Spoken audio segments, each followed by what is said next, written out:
introduce all of our speakers and content. I really, really deeply thank y'all for being here on your Thursday evening. I know most, if not all of us, have come from work and a lot of extra stuff today. So thank you for your time. As we get started tonight, please feel free to introduce yourselves in the chat. We're going to get started with our speakers pretty quickly to give them the space they need so we can learn together. But you can share name, pronouns, information that you feel is relevant, and a moment of joy, something that filled your cup this week, or something you're looking forward to in Black History Month. As we're getting started, I'll just introduce myself a little bit and our speakers, and then we'll get going pretty quickly.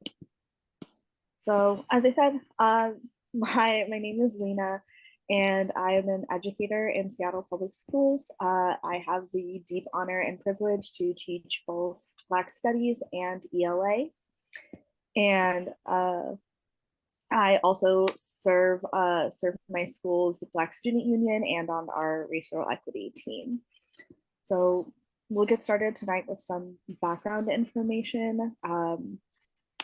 These are things that I think hopefully are like widely known within this group of people, just the fact that y'all opted to be here and spend your time with us tonight. So we know that soon after October 7th, 2023, Israel began a genocidal bombing campaign and invasion of the Gaza Strip in Palestine. Since then, Israel has killed over 25,000 Palestinians. 2/3 of them have been women and minors. Over 62,000 injured, according to the health ministry. 85% of Gaza's residents have been displaced, some 1.9 million people, according to the UN. And as of mid-December, The Guardian reported that 352 school buildings have been damaged, more than 70% of Gaza's educational infrastructure. That is a big part of why we are here tonight. The other piece of that that we are all holding in space tonight and in community is that on October 17th, the National Black Lives Matter at School organization released a statement that in part read, quote, BLM at school wants to be clear in our recognition that this unfolding loss of Palestinian and Israeli lives is the direct result of decades of Israeli settler colonialism, land dispossession, occupation, blockade, apartheid, and attempted genocide of millions of Palestinians.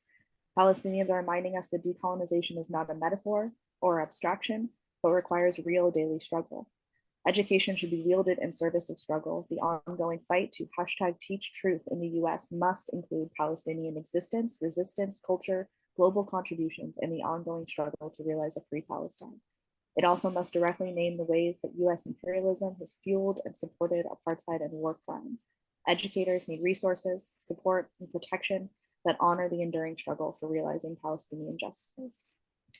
So in the wake of that statement, information was leaked that Seattle Public Schools was planning to scrub the BLM at School title and language from communications, and were instead going to call it the Black Excellence in Schools Week of Action. And specifically because the rationale being because Seattle Public Schools senior leadership had raised some red flags about BLM at School supporting a pro-Palestinian resistance movement and organizing. We are all here tonight in community because we are not going to allow that to happen. We cannot allow SPS to betray both movements of both the Black Lives Matter at School work and the incredible need and call and urgency around Palestinian resistance and mobilization.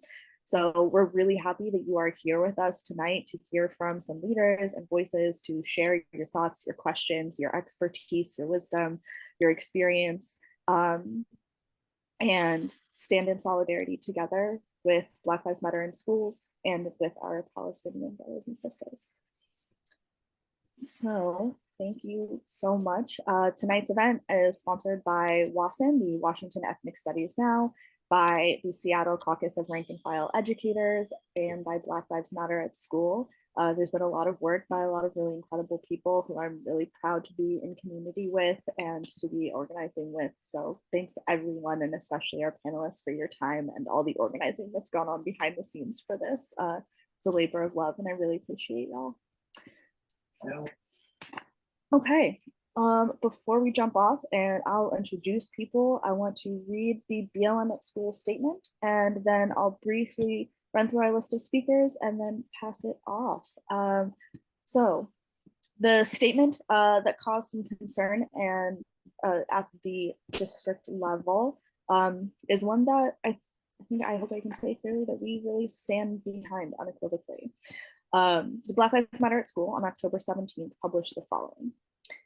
We open our hearts to the anger, the fear, and the rage that many are feeling. We feel grief alongside and with you and are committed to the responsibility we have to education and young people. We remain steadfast in our commitment to nurturing a shared vision to collectively love and care for one another as global and extended intergenerational families. BLM at School wants to be clear in our recognition that this unfolding loss of Palestinian and Israeli lives is the direct result of decades of Israeli settler colonialism, land dispossession, occupation, blockade, apartheid, and attempted genocide of millions of Palestinians. Palestinians are reminding us that decolonization is not a metaphor or abstraction. It requires real daily struggle. Education should be wielded in service of struggle. The ongoing fight to #teach truth in the US must include Palestinian existence, resistance, culture, global contributions, and the ongoing struggle to realize a free Palestine. It also must directly name the ways that US imperialism has fueled and supported apartheid and war crimes. Educators need resources, support, and protection that honor the enduring struggle for realizing Palestinian justice. This is our offering at this time. So that was the statement in full. I'm happy we got to start with that. And tonight we are going to hear from Jesse Hagopian. We are going to hear from Wafa Safi, Diana Fakori, Miriam. We're going to hear from Jeff Treisman and Emma Klein. I will start off passing it to Jesse first. And Jesse Hagopian's African ancestors endured the Middle Passage and enslavement on plantations in Mississippi and Louisiana. His Armenian ancestors were killed in the genocide in 1915 by the Turkish government. Jesse is an educator and the author of the forthcoming book, Teach Truth, The Attack on Critical Race Theory and the Struggle for Anti-Racist Education. In 2011, Jesse participated in the Interfaith Peace Builders' first African Heritage delegation that brought 14 African Americans ages 28 to 70 years old to Israel and Palestine to meet with civil society organizations, human rights groups, and grassroots activists. Jesse's article, Israel's War on Gaza is also a war on history, was recently published in The Progressive. Jesse, it's so awesome to be with you tonight, and I'll give you the mic. Oh, thank you so much. Always good to be with you. Really appreciate everybody who helped organize this panel. You know, I began teaching in 2001 in Washington, D.C., and I would drive by the White House every day on my way to school. I would cross the Anacostia River, and a few minutes later, I would be in one of the most impoverished neighborhoods, most segregated neighborhoods in the nation. And the first assignment I ever gave my students was to research someone from history they admired that had helped create a better world. And they worked on those projects and they turned in their posters on a Friday. And then on the Monday, we went to present the posters. But when we came into the classroom, we saw the posters had been destroyed because it had rained into my classroom and the hole in the ceiling had allowed the posters to be waterlogged and they weren't able to present. And, you know, 2001 was that beginning of my career also coincided with the 9/11 attacks. And we could see the smoke rising from the Pentagon from our classroom window. And it was very scary. But I'll tell you something that was even more terrifying was how quickly the US government could mobilize hundreds of billions of dollars to go bomb people all over the Middle East, kill people in Afghanistan and in Iraq, but didn't have the money to fix the hole in the ceiling of my classroom in a school that served 100% Black students. And that really taught me everything I needed to know about the American empire and its priorities. And, you know, since October 7, the 625,000 children enrolled in schools across Gaza have been denied an education because of Israel's genocidal attack that's already damaged over 436 schools. Every single university in Gaza has been bombed. And you remember early on, there was a controversy about whether they bombed a hospital or not. Now it's just routine. We see them bombing hospitals or raiding hospitals in violation of international law, clear war crimes on a regular basis, killing over 10,000 children. 1 out of every 100 children in Gaza is dead because of Israeli bombs that were bought and supplied by our own government, by US taxpayer funds. And it isn't just the recent attacks that have devastated Palestinian children and education, it's the ongoing occupation.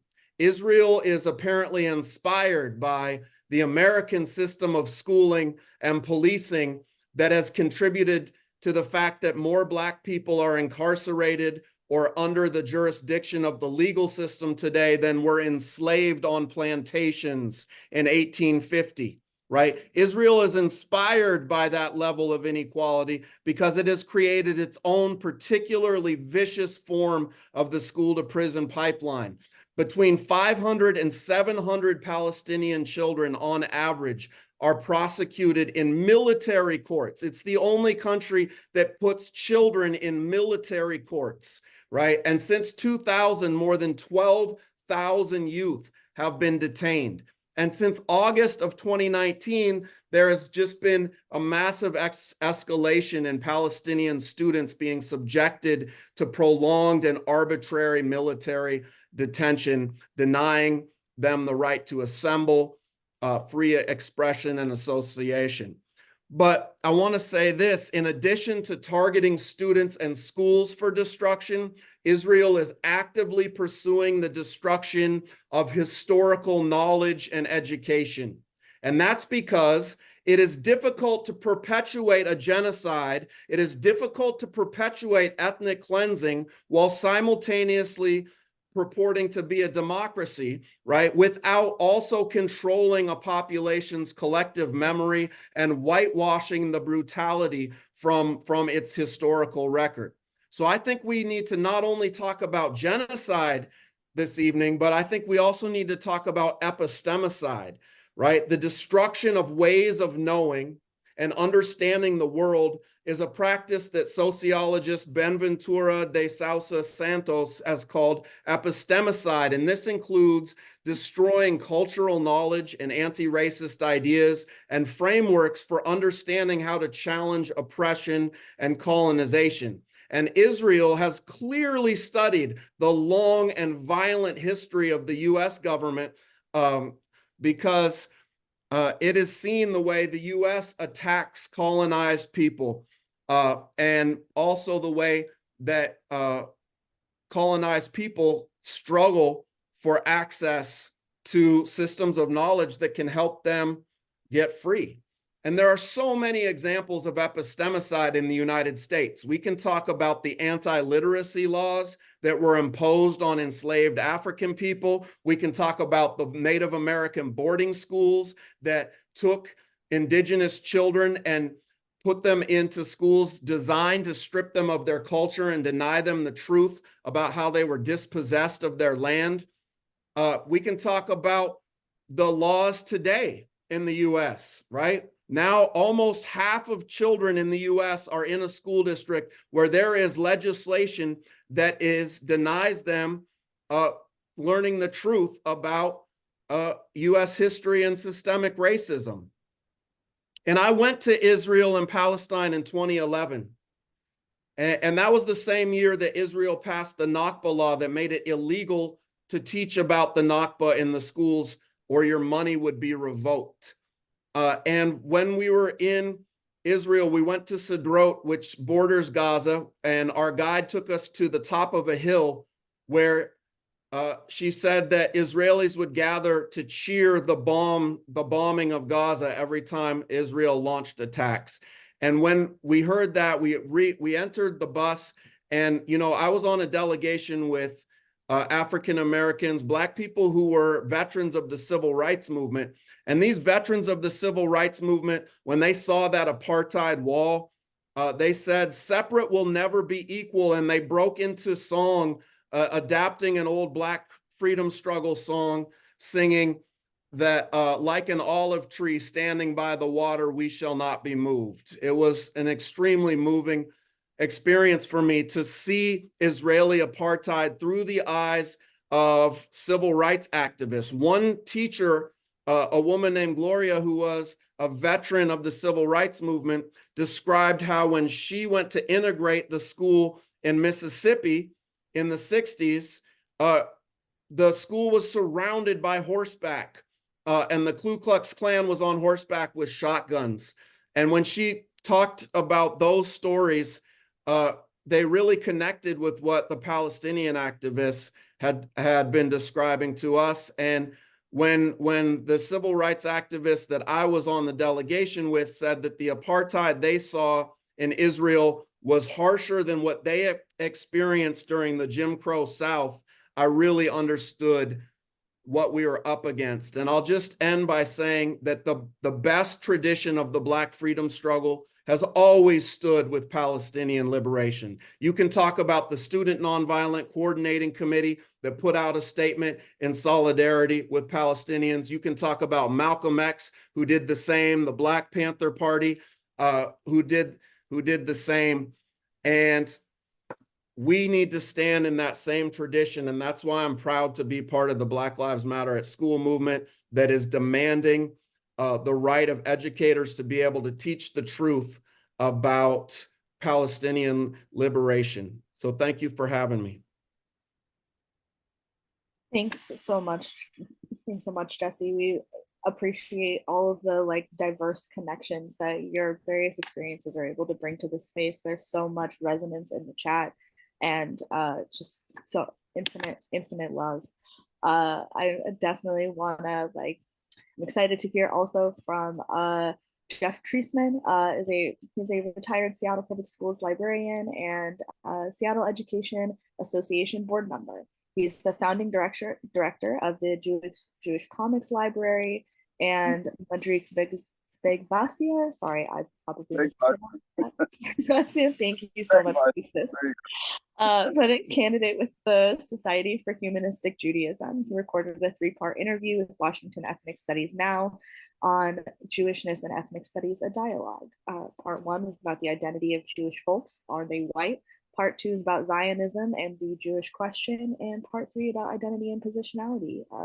Thanks so much for being here with us, Jeff. We'd love to hear like what you bring to the conversation. Oh, thanks a whole lot. And it's a little kind of a tough assignment following Jesse Hagopian. I have to say, Jesse, thank you for that. That was an extensive and well thought out description of what's going on, and it's only a small sliver of what we can talk about. And one of the I was asked when I was asked to speak, it was I believe the thing that that attracted me to want to do that is as a librarian, I'm really concerned that people get accurate information. And when I heard that the district was going to change the name to some kind of neoliberal vision that was maybe would have been cool in the 1990s for Black people, I don't know. I don't want to make a judgment about that, but it just sounded like you guys are just going to defang things and sanitize them and put that out as if that's what we're talking about. Now, Black Lives Matter is a movement that's at this point a historical fact. As far as I can, I speak. Try to analyze things historically, and to change that identity, to have somebody in a hierarchical position do that, to me that's infuriating. It pisses me off. I am an anarchist, and all forms of hierarchy I find offensive. So I don't have a whole lot of time, and there's so much that can be said, but I do want to kind of follow up on a little bit of what Jesse was saying. I am a bit older than most of you folks. I went to college in the 70s, and I remember quite well bringing home literature about Palestine being an imperialist project. In those days, we talked about the occupation as an imperialist project. We didn't really talk about colonial settler. That came a little bit later. But the resistance to American imperialism was what was foremost, and that's what the unifying thread was for the Black resistance, for the Black liberation movement, from what I could view. And so there were quite a few Jewish anarchists who were very involved with organizations like SNCC that Jesse referenced, anarchists who saw what was going on in Israel and also tied that in. So I'm thinking of how Howard Zinn, who wrote a book about SNCC, which is fantastic. It's a history that was written in 1964, early days of SNCC. And then, of course, Noam Chomsky and Murray Bookchin and other Jewish anarchists. So I try to find solidarity. Obviously, the mainstream Jewish community has drifted further and further to the right, and it's really frustrating and saddening to see that happen. One other thing that I wanted to mention when Jesse was talking about that, those members who stood in solidarity, the Black Liberation Movement, one person was missing, and it's Martin Luther King. And the reason was Martin Luther King supported Israel. But the thing that's interesting about that is he didn't really see what was going to happen. He was, in a way, this is the way I would explain it. He was looking at the aspirations of Israel, those early pioneers, those early Zionists who were libertarian socialists and thought that they could build a utopian society that included everybody, that included the people who were already there. That narrative changed dramatically, especially after 1948. The other significant date is 1967, which is when that 6 Days War happened. That's when also, we're thinking about imperialism, the United States took first place in it with Israel in front of France. France had supported Israel for those first 2 decades.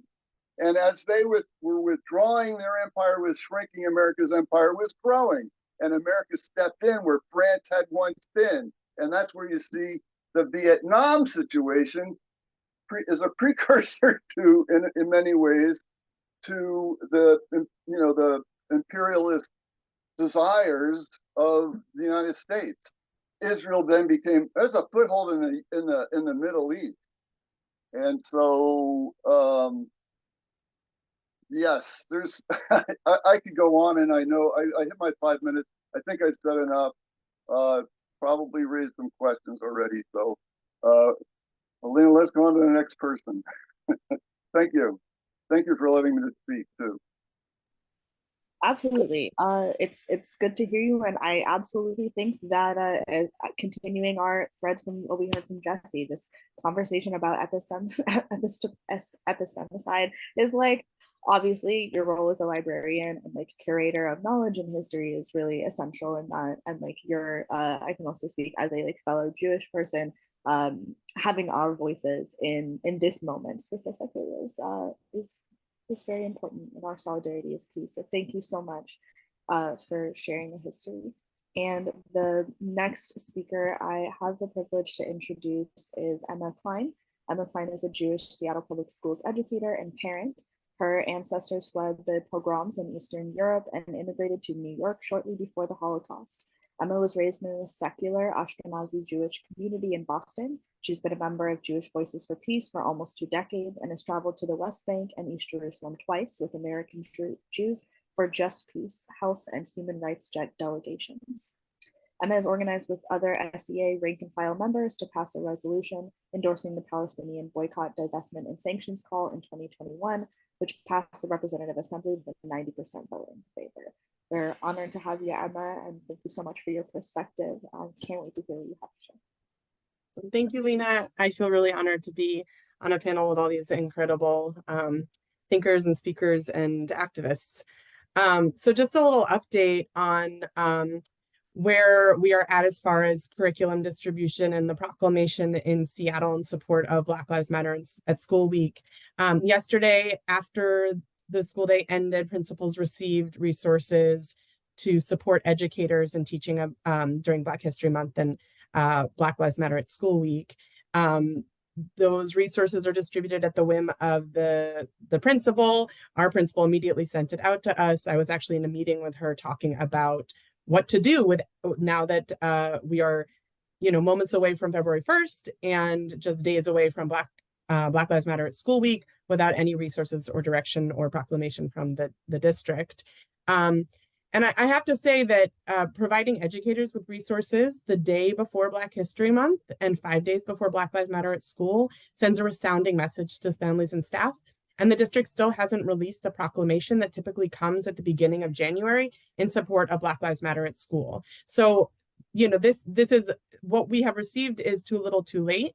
And as a parent, I want my child's Jewish heritage and culture to be taught and honored alongside the movement for Black lives, as well as that of Arab Palestinians, Indigenous, Latinx, Pacific Islander, and other marginalized groups. And this is the kind of pluralistic, inclusive educational environment that I believe supports my child's academic, social, and emotional development, and one that prepares them to engage with complex and dynamic realities of our world. As educators, we have an ethical responsibility to teach the truth and engage students to think critically about the world around them. So removing curriculum or even flagging it because it includes resources about Palestinian existence and its ongoing struggle for liberation contributes to the erasure of Palestinian narrative from curriculum. Given the current climate and silencing of educational institutions that uplift marginalized histories and identities, it is necessary that we draw attention and raise our voices. This is the moment for public schools to embrace the power of education and its potential to combat anti-Semitism, Islamophobia, and anti-Blackness, all of which are intimately interconnected. This is not a moment to shy away from critical conversations, nor is it a time to withdraw support from movements that fight for racial equity and justice. White supremacy and white supremacy culture are at the core of oppressive systems that impact Black and Palestinian people from Seattle to Gaza.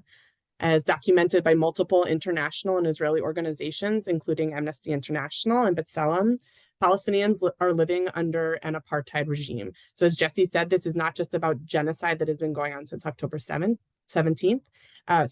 This is a decades-long intentional ethnic cleansing and ongoing genocide and ultimate apartheid system that, according to Israeli institutions, Israeli organizations, and international organizations, is apartheid.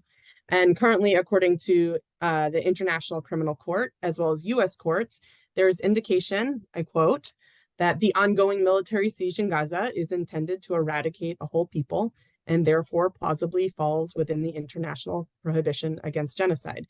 We can all take issue with the word plausible, but despite the international and national acknowledgement that there is potential genocide going on in Palestine, the US media consistently portrays the Palestinian narrative in a negative light and a dismissive light, and the profound horrors of internationally recognized genocide and ethnic cleansing are disproportionately covered compared to the experience that Israelis have had, which was tragic, but compared to what is happening in Gaza, quite a different situation.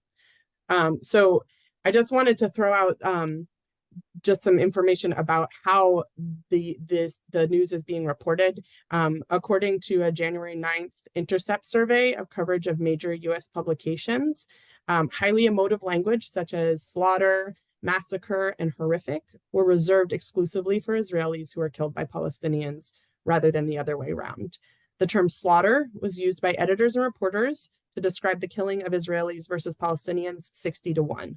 And massacre was used to describe the killing of Israelis versus Palestinians 125-2. Despite the disproportionate number of Palestinian deaths, at least a third of which are children. The population in Gaza is being tortured and slaughtered. Over 11,000 children have been massacred, and this is horrific. And we need to say that, and we need our media to say that. We can draw parallels to the language used to describe Black children by our media in schools. The adultification of Black children perpetuates a false perception that Black children are more angry or deviant than white peers, which is leading to higher rates of discipline and suspension for Black students than white students who have participated in the same behaviors. This reality may feel terrifying to white Jewish Americans who struggle to acknowledge their whiteness and the role it plays in the creation and ongoing Western support for Zionism in Israel. Let me be clear. Criticizing Zionist policy and actions is not anti-Semitic. Israel is a nation and Zionism is a political movement distinct from religious and secular Judaism. I, like many Jews, do not share the perspective of the state of Israel, and that does not make me any less Jewish. In fact, Zionism is at odds with my Judaism. It is not anti-Semitic to affirm the value of Palestinian life.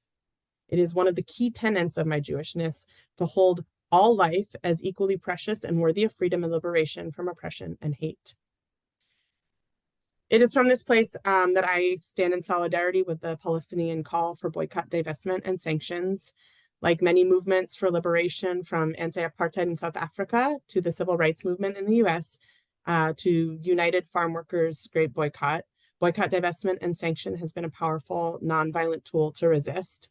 And as Lena explained in 2021, SCA Representative Assembly voted to approve a resolution joining the Palestinian BDS call, and the Assembly voted 90% in favor.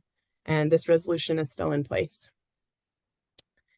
I just want to close by saying that our public schools must commit to helping students learn to navigate difficult topics with care, curiosity, and respect for one another. As a Jewish anti-racist educator, anti-Zionist educator, and parent, I feel strongly that we must support educators who teach about the interconnectedness of movements of marginalized groups for liberation, from Black Lives Matter to Palestinian fight for freedom from occupation and Israeli apartheid. There is essential learning that our community desperately needs. Thank you. Thank you so much, Emma. There's so much resonance, so much resonance in the chat, and also in my heart. There's so many things that are like common points of struggle and intersection with obviously like multiple identities that I hold, that you also hold, and there's just so much appreciation for the work and the ability to see common humanity and work from that place that I think all of us can do so much more of and benefit from. I'm really excited to introduce our next speaker. Her name is Diana Fafouri. She's a Palestinian multidisciplinary designer, entrepreneur, and mother of two. She was born in Kuwait, but due to the Gulf War, became a child refugee when her family was unexpectedly displaced during a vacation in the US. She spent the rest of her childhood in Asheville, North Carolina. Diana received a Bachelor of Art and Design from North Carolina State University and recently completed a user-centered design program at the University of Washington. She's lived and worked in Ballard since 2009. Diana, welcome, and thank you so much for sharing. Thank you so much. I'm really honored to be here. Thank you to all the panelists. I'm very touched by what everyone has been saying and the solidarity. It's I feel like I want to cry. I really appreciate everybody being here and everyone in the audience as well. I do have a little presentation. So let me see here if I could share my screen. Yes. Okay. Can I get some thumbs up that you guys can see my screen? Great, thank you. Okay, so I want to talk to you just about my personal experience growing up in the US as a Palestinian immigrant and the need to teach about Palestine. Just to tell you a little bit about my personal history, all of my ancestry dates back to Palestine. My father was born in 1947, just a year before the Nakba. My paternal grandfather was a prosperous farmer at that time, But due to the Nakba, almost all of his farmland was stolen, and he was left with just like a rocky hillside that was not arable. And so my father and all of his siblings grew up in abject poverty and famine, and he would tell us stories of, when he was a child, sharing one egg between all of his family of 11, and each person like taking a bite and everybody like inspecting the bite to see that it wasn't too big, so that they could all have something to eat. And many, many stories like that. So to see what's happening in Gaza right now, given the intergenerational trauma and the trauma that the survivors of the Nakba are facing is just a re-traumatizing experience. Anyways, my family immigrated to Kuwait due to the lack of economic opportunities in Palestine, and that's where I was born. That's where my mom actually was born, and my sisters and most of my extended family. And then, as Lena mentioned, when in 1990 we were here for a summer vacation, and the Gulf War started. And so my family lost everything, and we stayed in the U.S. as illegal immigrants. My dad went back to Kuwait to try to obtain some of his assets from his business that was being looted by Iraqi forces at the time. And then when he came back to the U.S., although he had a valid visa, he was denied entry by a racist customs official at the Atlanta airport. And then we couldn't see my father for another 2 years. So I'm explaining all of this just to illustrate that all Palestinians in the diaspora have some sort of similar history of forced displacement from their indigenous homeland, and then oftentimes like continued displacement beyond that. And I also have to acknowledge that my story is like a fairy tale compared to what Palestinians are experiencing in our homeland and in refugee camps around the world. So growing up in the US, so I came here, I was in second grade. It was a challenge. I think I didn't have the language to understand our displacement or how to process the microaggressions and the racism that we were facing. We very early on kind of figured out that we wouldn't mention that we're Palestinian. We would just say we're Arab or Middle Eastern, just to try to avoid like the confusion and distaste that we would see from people just by mentioning the word Palestine. Mostly I did my best to just assimilate and not draw too much attention to my otherness, like except from close friends who would like come to my house, which was undeniably very Palestinian. My education in public schools in North Carolina was, I'm sure you won't be surprised to hear, very colonialist in nature, very Eurocentric. I think like, aside from hearing like problematic statements like Palestine does not exist, there was rarely a mention of Palestine in school. Even though I grew up in a Palestinian household, I think my elders did not have the bandwidth or the language to synthesize our struggle in an age-appropriate way. And so I think like not until I became an adult did I really understand the history of settler colonialism and forced displacement and the ongoing occupation and apartheid that Palestinians are subjected to. So obviously we need to teach about Palestine. I think everybody here knows that. I've come to learn more so now by what's happening and by talking to Americans that Americans are Zionists by default. Unless you have sought out information about Palestine, we are dealing with decades of dehumanization and propaganda about Palestinians, and that is the narrative that people know.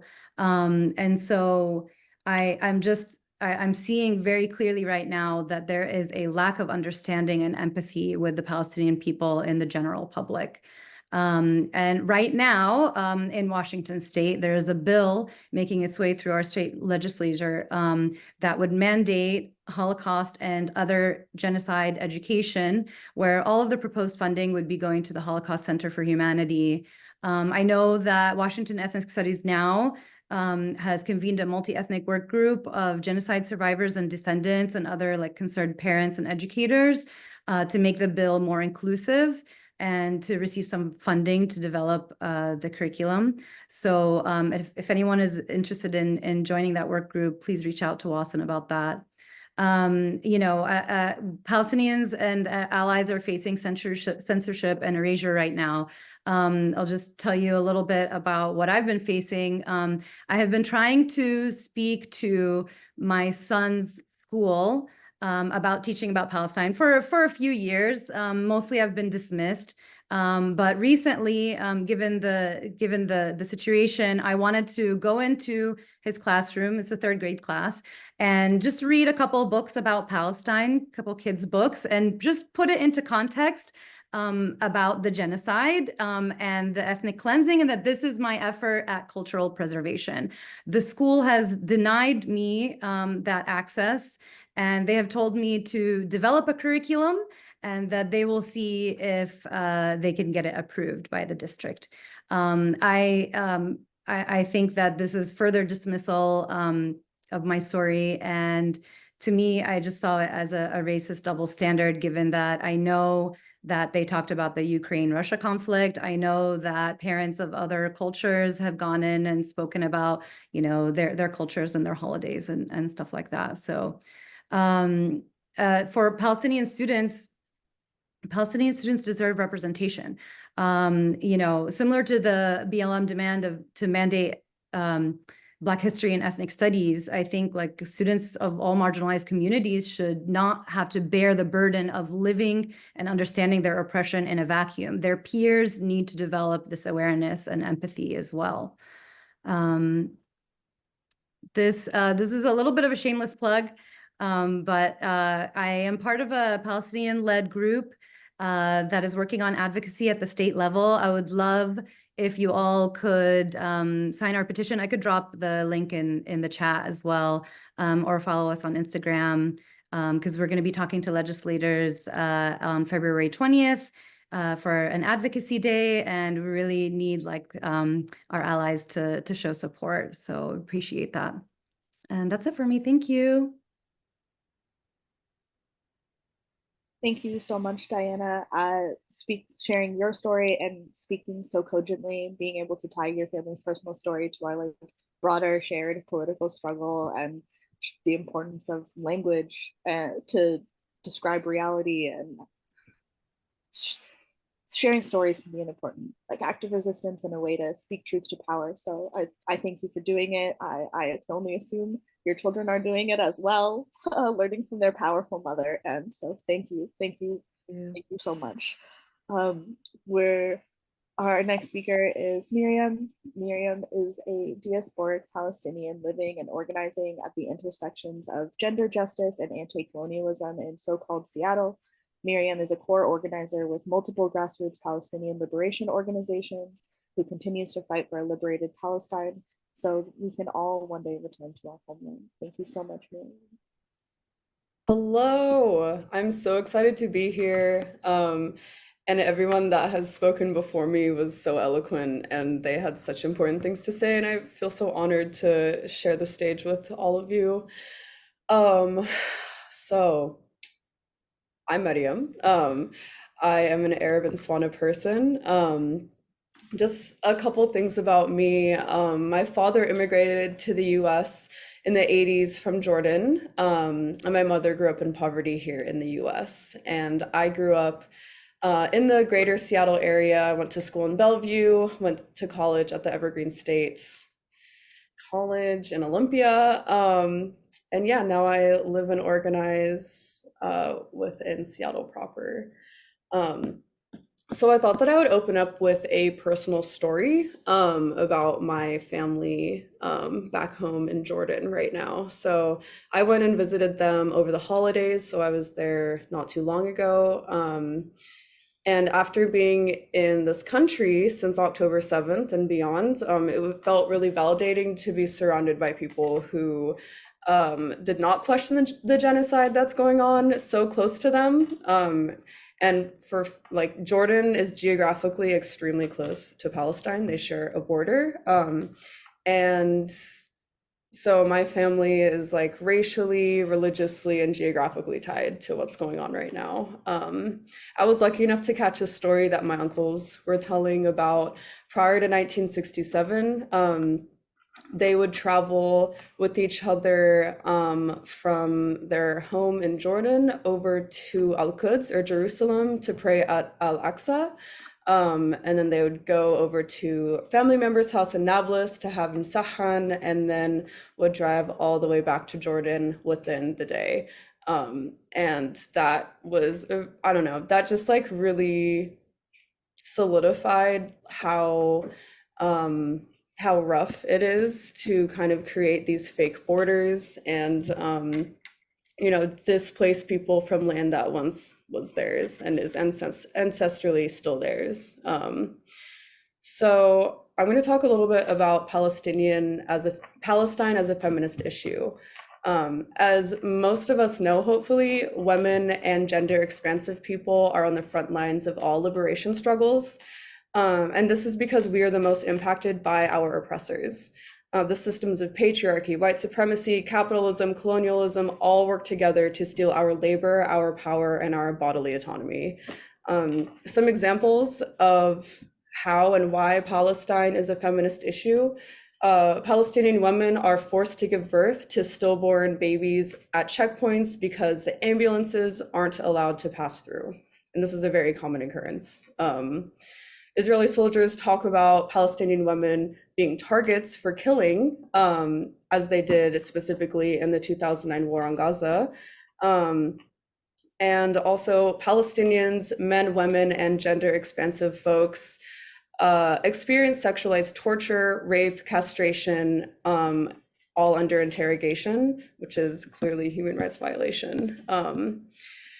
In Gaza currently, women are using tent and clothing scraps as period products because of the lack of humanitarian aid and supplies that are not allowed into Gaza. Right now, 52,000 women in Gaza are pregnant, and the rate for miscarriages has increased 300%. Pregnant women are getting C-sections without anesthesia. And every hour, 2 mothers in Gaza are killed by the Zionist regime. 20,000 babies have been born since the start of this genocide, and 1 child is killed every 15 minutes by Israeli airstrikes. 6% of Gaza's population is dead, wounded, or under rubble. Maybe some of you have seen the videos posted live on the ground. There are some videos of people stuck under rubble, and you can hear their screams from under. And without anyone being able to save them. And a lot of these people are children that are stuck and still alive. Palestine is a feminist issue because Zionism seeks to destroy Palestinian life, love, joy, freedom, and our lands. But we know that true feminism is liberation through life, love, joy, freedom, and the land. So therefore, Zionism and feminism are inherently He's just here on this. Oh. It's so fun. Anyways, the opposite of the feminism that I know and that a lot of my fellow panelists I'm sure know is imperial feminism. And imperial feminism or colonial feminism attempts to weaponize the language of women's rights in order to shut down the Palestinian liberation struggle. This looks like IDF soldiers that are also TikTok influencers dancing on bombed homes in Gaza. And it can also look like women within the UN and within the US government refusing to humanize Palestinians who are under violent siege. Another word for this is purple washing, where the state of Israel strategically uses fake like imperial feminist tropes to make it seem like they are a woke and forward and legitimate state. Going off of that, this is one of the reasons why intersectional organizing is so important. Kimberly Crenshaw coined the term intersectionality, for those of us that don't know, as a metaphor to understand the ways that multiple forms of inequalities compound themselves. Intersectionality challenges the mainstream and liberal rhetoric that oppression only affects one identity at a time. In terms of intersectional organizing, all of our struggles overlap in more ways than they don't. And our struggles often face common enemies.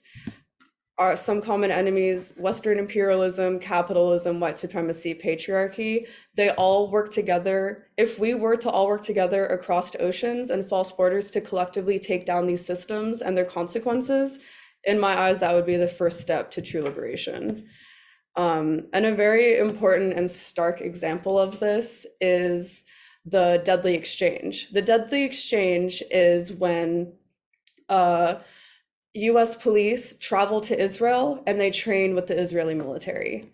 Different US police departments, state, federal, and otherwise, travel to Israel and basically learn their tactics. And of course, the consequences of these exchanges are felt deeply in the Black communities that are already feeling the repression of state violence every day.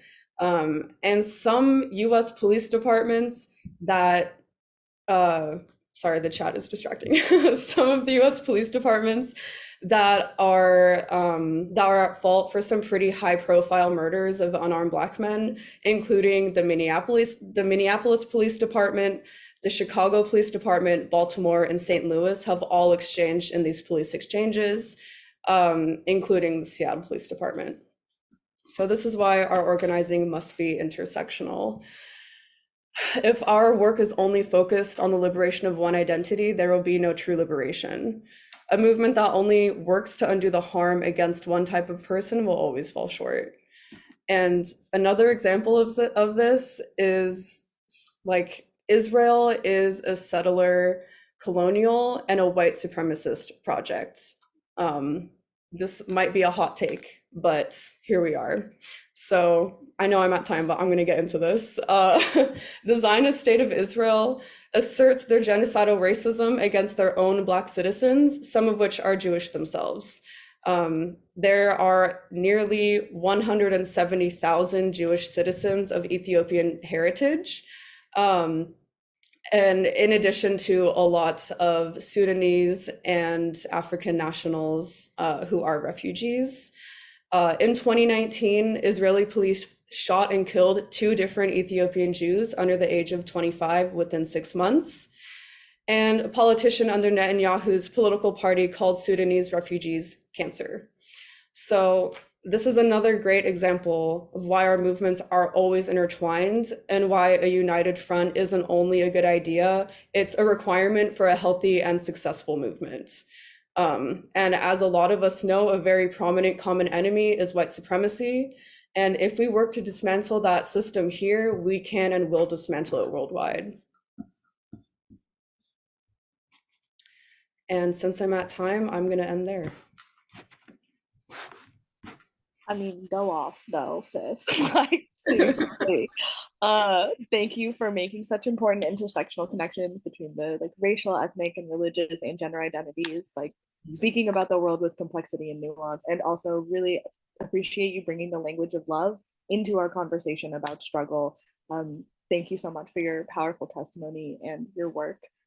Yeah, thank you. The next speaker we're going to hear from before we have some time for questions. So definitely, I'm sure there's so much knowledge has been dropped. I know y'all have questions, so you can start pre-typing them, getting them ready. But we want to give our full undivided attention to Wafa Safi, who's a first-generation Palestinian American. She's been in education for over 23 years. She's currently a middle school science teacher and served as an equity coach in her district. She's the co-chair for the Racial Affairs Committee in her state affiliate, ISTA, the Indiana State Teachers Association, and is the vice president of secondary ed in her local Hamilton Southeastern Education Association. She served on various social and racial justice committees at the NEA, National Education Association, and is currently the secretary for the NEA Arab American Caucus. Wafa has made it her life's work to amplify the voices of students and educators of color and bring awareness to the issues that affect them. We cannot wait to hear your testimony. Thank you so much for being here. Thank you so much for having me here. I kind of feel like I'm in the wrong place right now. So it's been amazing listening to everybody who's spoken thus far. I wanted to just quickly share, so I'm going to cut down a lot of what I've said because a lot of the speakers here have already mirrored the things that I've wanted to say, but a little bit about my Palestinian story. On the second slide, if you wouldn't mind. Next slide, thank you. My father is from, back one, sorry. Yes, thank you. My father is from Al Haditha. No one is, it's really, it unfortunately is no longer in existence. That star unfortunately has moved. But my grandfather was a person who was very knowledgeable in creating kind of like economic centers or bringing businesses or connecting businesses together. That was my grandfather from my father's side. My grandfather from my mother's side, who is from Jenin, Arabi, and that area there is sectioned off for you on the right side of the screen. That is also currently in Nablus, where a lot of the shooting settlers coming in and just doing whatever they want to the people there happening. Just when we were at the RA last year, the Representative Assembly for NEA, my mom was overseas, and I will never forget this day.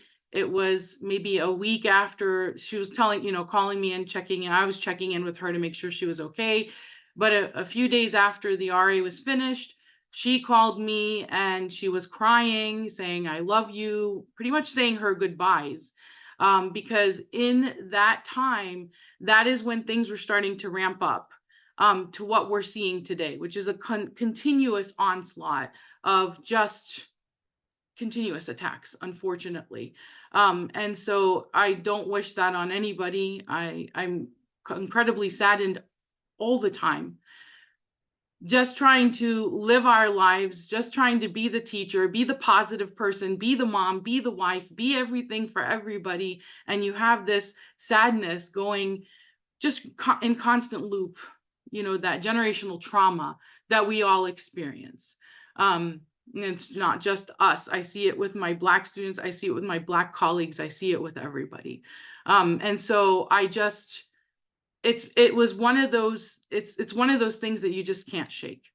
If we can go to the next slide, please, because I can go on forever about that feeling and what it's like. In my high school years, I found my voice. I grew up in Kentucky. I don't know why Kentucky, how Kentucky. All my dad said was, your uncle came here before. He bought land, and my father was in construction.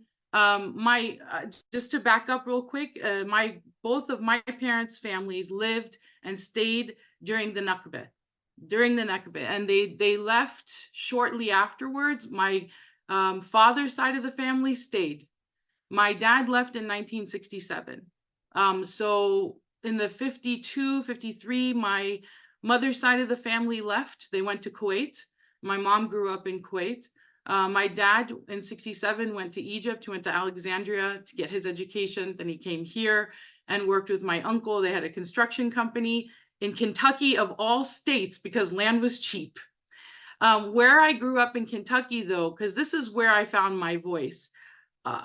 If you were not wealthy enough to purchase land, then you were not allowed to rent an apartment. And this was their way of keeping brown and Black people out of the area. And so there was, in my whole high school of 2,000 kids, there were 11 of us. 11. 2 brown kids, and the rest of us, we hung together. It was just brown and Black kids, 11 out of 2,000 kids. And the struggles that we went through and the things that we saw were ridiculous, because KKK was also very strong. They had chapters in almost every city in our county. And it was definitely a place where either you tried to put your head down and keep going in your life and still be harassed, or you stand up and fight. And the day for me for standing up and fighting was when Halloween, my sophomore year, came around, and a group of kids decided that they wanted to wear blackface. And something in me broke. I couldn't handle it. I called the principal ignored me. I went to the vice principal, counselor told me I was making a big deal out of nothing. So I called my cousin who was very active and still is in Ann Arbor. She's an educator. She came down. We had a meeting with the superintendent, and it was from there that I found my voice, because a lot of policies started to change, because my cousin gave me that strength to come in there and talk about what it felt like, how it was wrong, all of these things that were in there. And we never once had policy on, you know, non-discrimination policy. We don't discriminate against sex, religion, this. That was never anywhere in the terminology where I grew up. And so in my high school years, that is literally where I found my voice, and finding your voice is incredibly empowering. And I know I'm speaking to people who are using their voice all the time. But if we can go to the next slide, please. As an adult, it still felt very lonely. Being literally in almost every building I've been in, with the exception of my years in Arizona, here in Indiana, I've always been the only educator of color in a building. And so again, being dismissed, being dismissed, being dismissed. But my strength that I found, regained strength that I found. So I never stopped talking, right? But it wasn't until I went to the NEARA, where some of the people who are here in attendance of this session were there. And I was so in awe of the new business items that they put out. They're talking about Palestine. Something that we were, well, you know, when I was going to school, when I wanted to write a book report on Palestine, I was told it didn't exist. Well, because I'm the stubborn child that I was, I still went ahead and wrote it, and I got an F, but it was okay. I died on that hill, and I'm all right with it, right? But it all started with that NBI. And it kept going and kept going and kept going. And then in 2022, the Arab American Educator Caucus was born. In 2023, we had a table, and our membership just bloomed. And the beautiful thing about our caucus is it's not just Arab American educators. It is our Jewish allies. It is our Black allies. It was people from all of the caucuses that we have within the NEA. And thank you, Mary. I'm seeing some of the comments here for the people who have been there and the people who are going back again. But we are doing a lot to amplify our voices and to bring the issues that are happening right now. We've been dehumanized for so long. We've been dehumanized for so long that I don't think that it's fair that we have to constantly keep trying to prove our humanity. But with all of that said, if you can go to the next slide, because of the work of the people in the NEA, all of our allies, we have the Educators for Palestine, and we are putting strong demands on our president of NEA to rescind our support for President Biden. We are demanding a permanent ceasefire. We want to demand stopping the spending of military funding and equipment and intelligence to Israel, and demilitarizing the border, stopping all further building of the border wall, permanently closing the open air detention centers. And you could read everything there, which then leads us to the next slide, which is the event, our protest that we are going to be holding, Education Solidarity Rally for Palestine. And that's going to be on February 10th. And we have educators coming from all around the United States that will be there to amplify our voices, to bring light. The struggle is very real, and we're still seeing it. The Black Lives Matter movement. I mean, with Black History Month in my own building, I'm practically begging teachers to join in. Let's do the lessons. Let's work with the BSU. Let's do this. Let's do. And nobody wants to.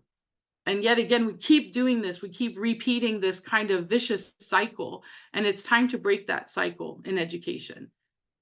We need to raise our voices. We need to continue to raise our voices. And we need to, even though you don't think anybody's hearing you, trust me, they're hearing you. So I'm going to stop here. I just wanted to say, use your voice, continue to use your voice, and people are hearing you, I promise you. And if you can make it to DC on the 10th, we would love to have you. Thank you.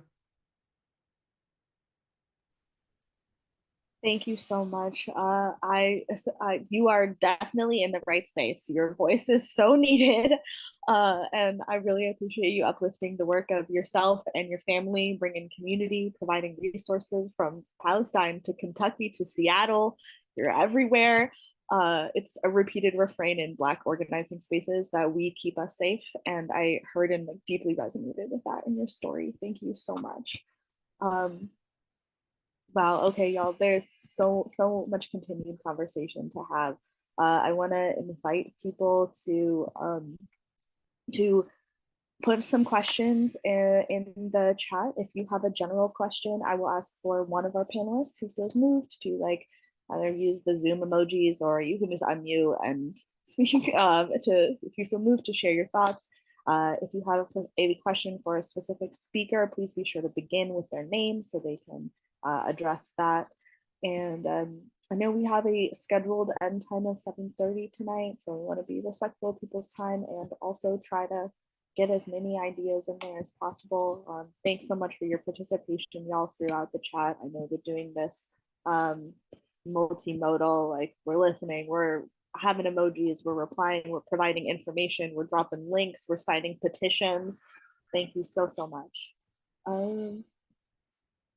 And yeah, there is a recording of this presentation. Our behind the scenes organizing team will definitely follow up with details about how that's going to be shared. Dana, if you want to unmute and ask a question, go ahead.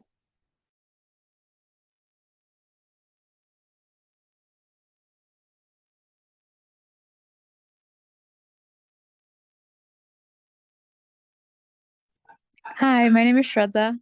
I'm a teacher in Seattle, and my question is for Wafa, and if she still has that essay laying around, because I want to publish that.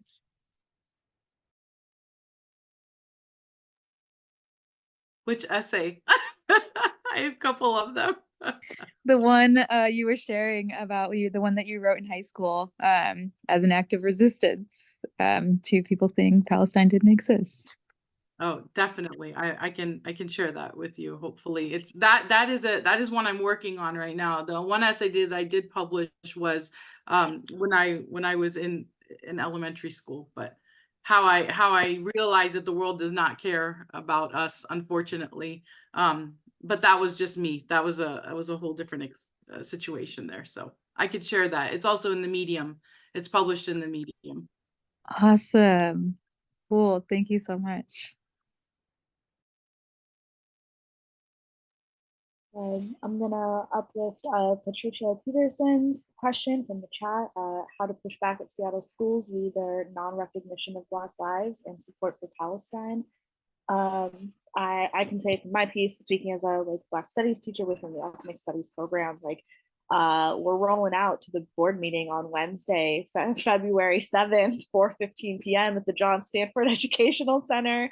Our youth are organizing to sign up. They're trying to book all 25 speaking slots for the meeting to really show up and show out. So absolutely, if there are youth on this call, sign up, ask a teacher. I promise we will help you get the link. We will help you find the email. Get connected to some people in here if you're interested.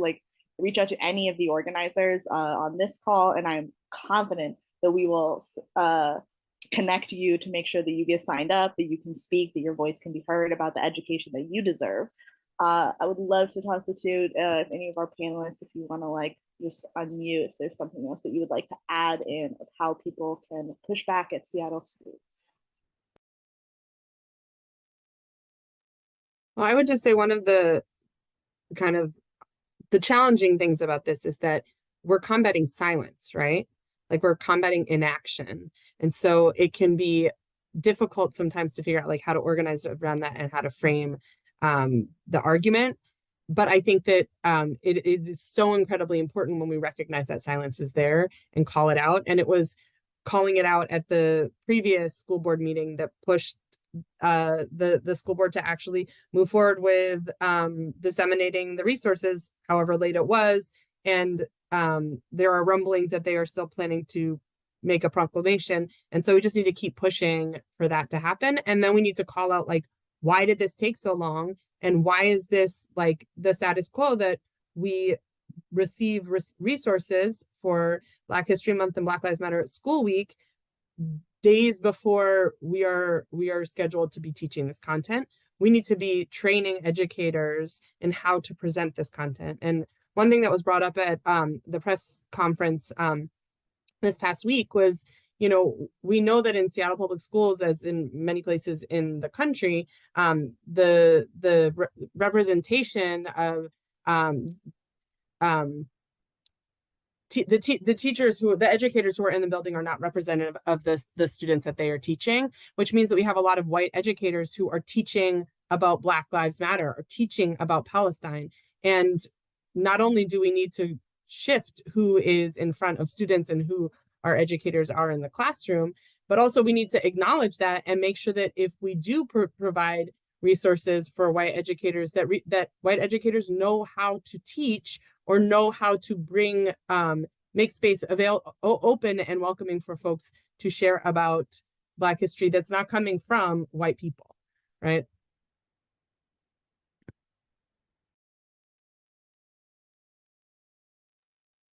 Thanks so much, Emma. Zina, I noticed, or Zina, I noticed your hand has been raised for a little while. I want to invite you to unmute if you would like to. Feel free to just. Hi, thank you. And thank you to everyone who spoke. It was a very informative session and uplifting too for someone who's been trying to organize in our city for a while. And we're actually also trying to initiate and build on relationships with groups that are, combating anti-Blackness right now. But I live in a city where, there is a lot of anti-Blackness, unfortunately. I know this happens all over the States, but it feels especially specific to where I live. And we want to make sure we are able to initiate and build relationships with groups organizing against anti-Blackness in the most authentic and long-lasting way. So I'm wondering if anyone on the panel has any advice for how to start, and then how to make sure we go about it in a way where everyone can feel safe and welcome and open to learning and open to, growing together. And yeah. Well, I could jump in on that. Thank you so much for asking that question, because I think we see anti-Blackness can be pervasive in many different spaces. It's certainly there in our schools and our curriculum. And sometimes it even shows up in the movements that we're organizing for social justice. And so really being aware of how we're engaging in struggles in ways that are about solidarity, and especially if it's an anti-racist movement, really going to Black communities, going to Black organizers and educators and saying, what do you all want? We want to support this struggle. How could that look like? Instead of, here's what we're going to do for Black Lives Matter at School Week, or here's what anti-racist curriculum we're going to push for. It's about building relationships with people in the struggle, right? Getting to know them, getting to know what their desires and dreams and hopes are, and then supporting them in that struggle. And that's a long-term process, but it's the only way to build a solid foundation of real solidarity. And so using that method of making sure that the Black voices are leading in the struggle for Black lives is crucial. Can I add something to that as well? Obviously echoing everything that you just said, Jesse.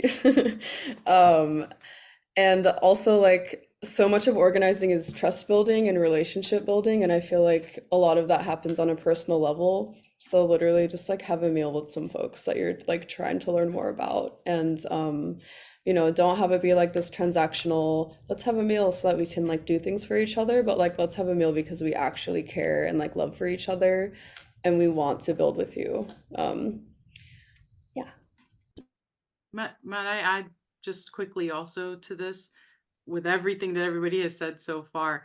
One of the things that we've done here in Indiana, and it is literally the long game. It's what do you want in the end? So I'm just going to mirror what Jesse and Miriam has both said. Some of the work that we've been doing here in Indiana, as educators of color, we are constantly being dismissed. And so enough is enough.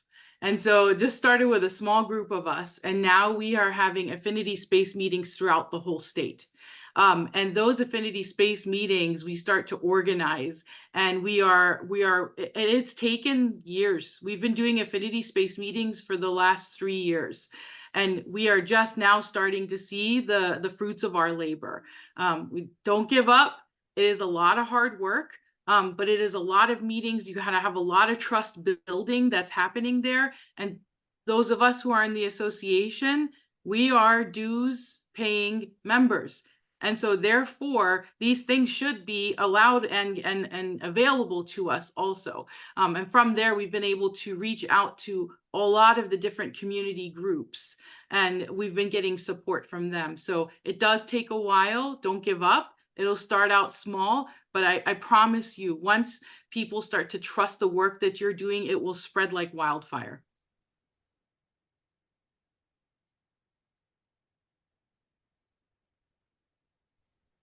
Thank you so much for sharing all of y'all. Yeah, this hearing this common thread of like moving at the speed of community and building relationships. I know we're all doing a lot to balance the urgency of the moment with also moving forward with intentionality and centering the collective value. And also, you know, like building trust and relationship in our movements is so real. We are all putting ourselves at risk, knowing that we're in a pretty like hostile climate.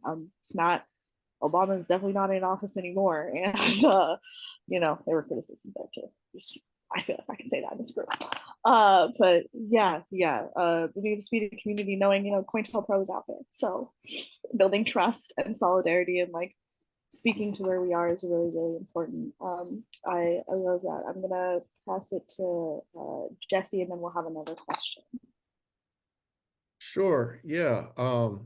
Thank you. I just wanted to tell one short story that I think really speaks to the power of the connection between specifically the Black Lives Matter at School movement and the struggle for Palestinian rights. Because the very first year when we started this movement in Seattle, right, people know that it started at John Muir Elementary School with some courageous educators there, Deshaun Jackson leading the charge, and Julie Trout designing the Black Lives Matter at School t-shirt, and so many other great educators that helped launch this struggle. Sarah Arvey, who passed the first resolution in the union, and many others helped to get this off the ground. And as part of our first Black Lives Matter at School Day of Action, we held a rally that launched our Young, Gifted, and Black series. And it was standing room only, packed to the rafters at Washington Hall with just incredible youth speaking their truth about what needed to change. And one of the speakers that we invited to that event was Seattle Seahawk defensive lineman Michael Bennett, who became one of the most important voices in the Black Lives Matter movement when he joined Kaepernick as one of the athletes to refuse to stand for the national anthem.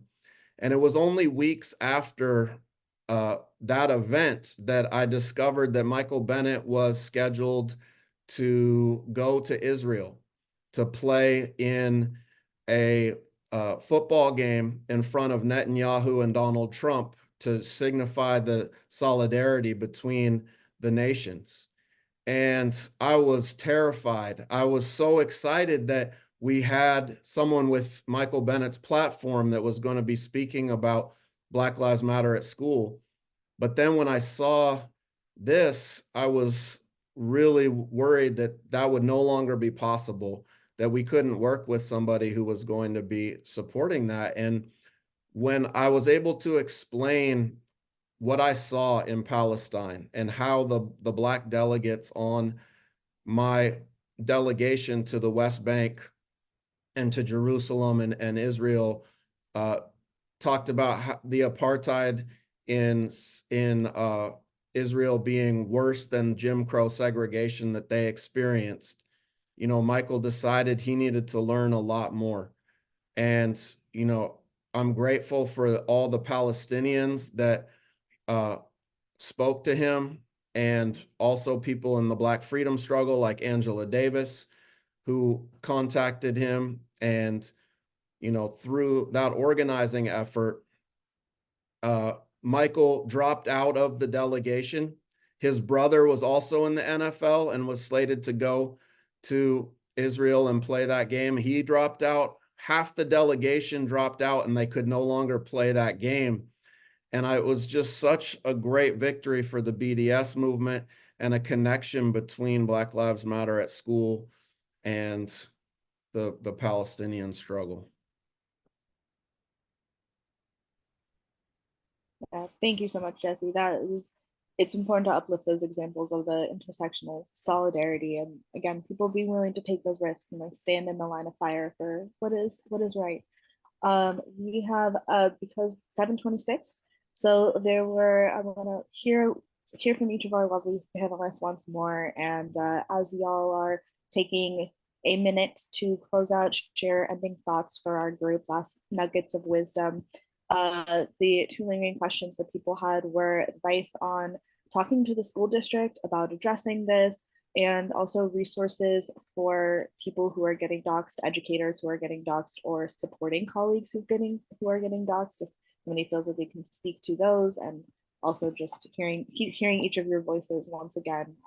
Thanks so much for your time. And, if anybody wants to address one of those last questions first, and then kind of popcorn style this to use some teacher lingo and just like tag the next person.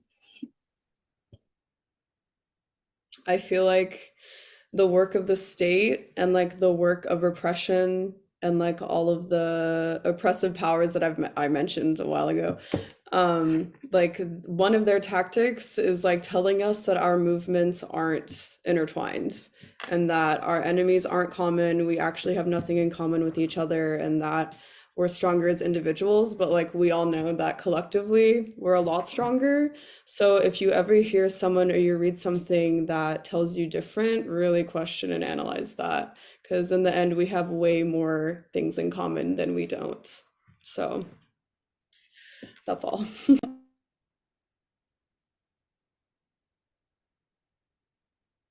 I just wanted to talk about the doxing just quite briefly. There are a couple links that I think are popping up right now, but NEA has a whole toolkit, and also Pen America. There are quite a few great resources that are there on the NEA website. I was trying to post them on here, and I will send them to the organizers also. But those have been quite helpful for the educators here, at least in Indiana, to use. And then I just wanted to, last thing, please, if you have not read this book, do yourself a favor and read this book by Angela Davis, Freedom is a Constant Struggle, Ferguson, Palestine, and the Foundations of a Movement. Someone said to me, it's a little read. Are you kidding me? It took me forever to get through this book because I'm going from one thing and going and doing research on another thing and coming back to it. So wow. I've learned so much from this book alone, and so I highly recommend this read, but give yourself some time. It's a lot to digest, but it's great. If we've got a pause in our speakers, I want to uplift Samaya. Are you willing to check in about speak more about that school board protest? Yeah, for sure. So I haven't been too involved with the protest specifically because we have like the whole week of events. So I was working on some of the other events, but we're doing a protest on Wednesday at the school, a school board protest, and we're basically just like going to share like the BLM demands and defend them. I don't know too many details though. But some of the Yeah. So some of the other events we're doing is we're having like a family history project where we're kind of like interviewing like our parents, especially if our parents are like immigrants, we're interviewing them and kind of sharing their journey and like assimilating to life in the US and the struggles they face, like the racial barriers and challenges that they faced. Um, we also have a like Young Gifted and Black showcase. So it's kind of just like a talent show to share like Black American culture and to kind of build that community, especially around like music, dance, poetry, and yeah, so that's going to be our event for Thursday. And then on Friday, we have like a Black Student Union like social hour. So again, we'll be presenting our demands and doing like a presentation on BLM, kind of like the history behind BLM Week of Action. We'll be speaking on the Palestine, similar to what we were discussing just now. And then after that, it'll kind of just be like open discussion for like students throughout the district. And then on Thursday, it will be, I believe it's from, hold on, it'll be at 6 p.m. to 8 p.m. on Thursday for the talent show. And yeah, that's what we have going on.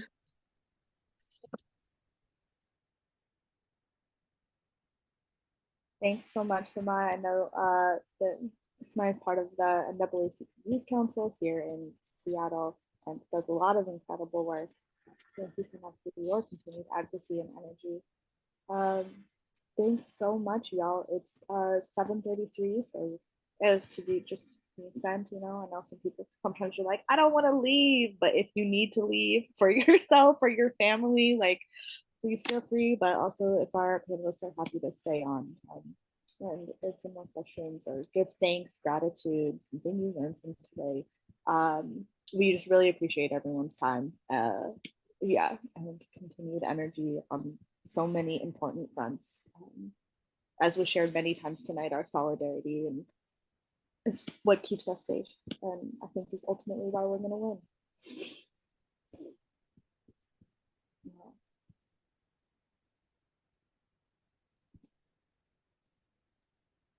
Yes, much Thank love you. to everybody. Really an honor to be on the panel with everyone. Thanks to everybody who came out. I learned so much tonight.